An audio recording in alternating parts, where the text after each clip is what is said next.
সনাতন শাস্ত্র মতে চন্দন গাছ একটি কেবল উদ্ভিদ নয়, এটি স্বর্গের 5টি পবিত্র বৃক্ষের একটি এবং শ্রী বিষ্ণু অত্যন্ত প্রিয় দিব্য সত্তা। চন্দন গাছের জন্ম মূলত মলয় পর্বত এলাকায়।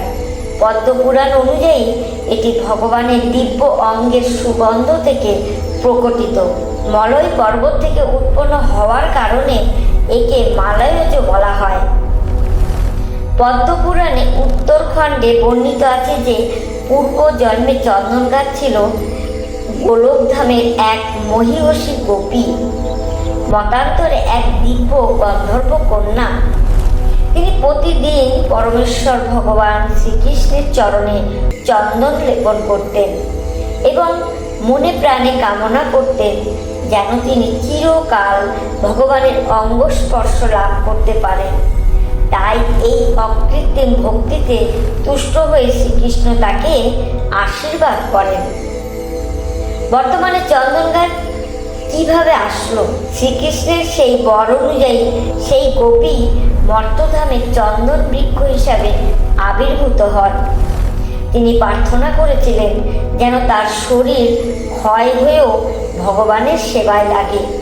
তাই বর্তমানে চন্দন গাছ কাঠ হিসেবে নিজেকে ঘষে ভগবানের অঙ্গে বিলেপিত হয়ে সেই পূর্বজন্মের ভক্তি ও সেবা পূরণ করে। সমুদ্র মন্থনের সময় চন্দনের এই দিব্য মহাত্মা প্রকাশিত হয়েছিল বলে পুরাণে উল্লেখ আছে। পূর্বজন্মের ভক্তি ও সেবা পূরণ করে চলেছে। সমুদ্র মন্থনের সময়ও চন্দনের দিব্য এই মহাত্মা প্রকাশিত হয়েছিল বলে পুরাণে উল্লেখ আছে। ওম ত্র্যম্বকম যজামহে সুগন্ধিম পুষ্টিবর্ধনম। অনুবাদ: আমরা সেই ত্রিনয়নধারী শিবের পূজা করি, যিনি দিব্য সুগন্ধযুক্ত এবং জগতের পুষ্টি সাধন করেন। গন্ধদ্বারম দুরাধর্ষম নিত্যপুষ্টম করিষ্যিণীম।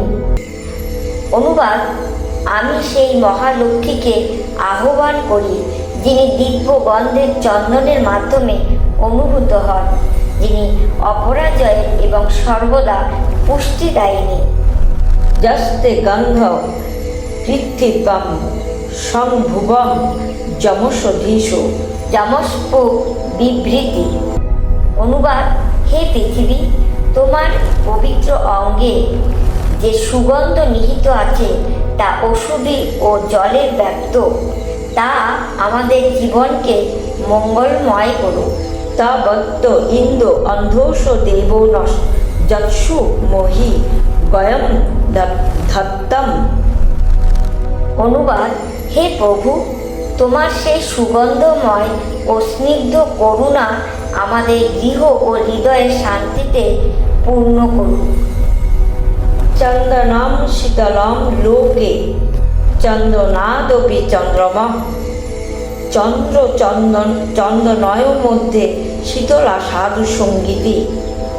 অনুবাদ: পৃথিবীতে চন্দন অত্যন্ত শীতল, চন্দনের চেয়ে চন্দ্র অধিক শীতল, কিন্তু সাধুসঙ্গ চন্দ্র ও চন্দন উভয়ের চেয়ে অধিক শীতল ও শান্তিদায়ক।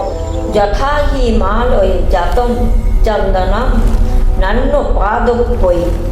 অনুবাদ: যেমন মলয় পর্বতে উৎপন্ন চন্দন গাছ তার অনন্য গুণের কারণে অন্য সাধারণ গাছ থেকে শ্রেষ্ঠ, তেমনি শুদ্ধ ভক্তরাও জগতের শ্রেষ্ঠ। সচন্দনা গুরু প্রলিপ্তাঙ্গ কস্তুরী তিলকোজ্জ্বল। অনুবাদ: ভগবান শ্রী বিষ্ণু সর্বদা চন্দন ও অগ্রুর দ্বারা প্রলব্ধি অঙ্গে এবং উজ্জ্বল কস্তুরী তিলকে সুশোভিত থাকেন। চন্দন তার অঙ্গে বিলেপন হয়ে পরম গতি লাভ করে। গোপী চন্দন লেপনে বিষ্ণু লোকে মহীয়তে। অনুবাদ: যে ব্যক্তি ভক্তি ভরে ভগবানের চরণে চন্দন অর্পণ করে এবং কপালে তিলক ধারণ করে, সে বিষ্ণু লোকে মহিমান্বিত হয়। চন্দনম পরমম পুণ্যম পবিত্রম পাপনাশনম।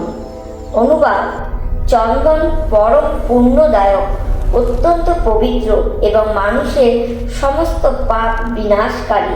তস্য দেহাদ্রি নিষ্ক্রান্তম চন্দনম পুণ্যগন্ধিচ। অনুবাদ: ভগবানের শ্রী অঙ্গ থেকে যে দিব্য ও পবিত্র সুগন্ধ নির্গত হয়, তাই এই পৃথিবীতে চন্দন বৃক্ষ হিসেবে প্রকাশিত হয়েছে।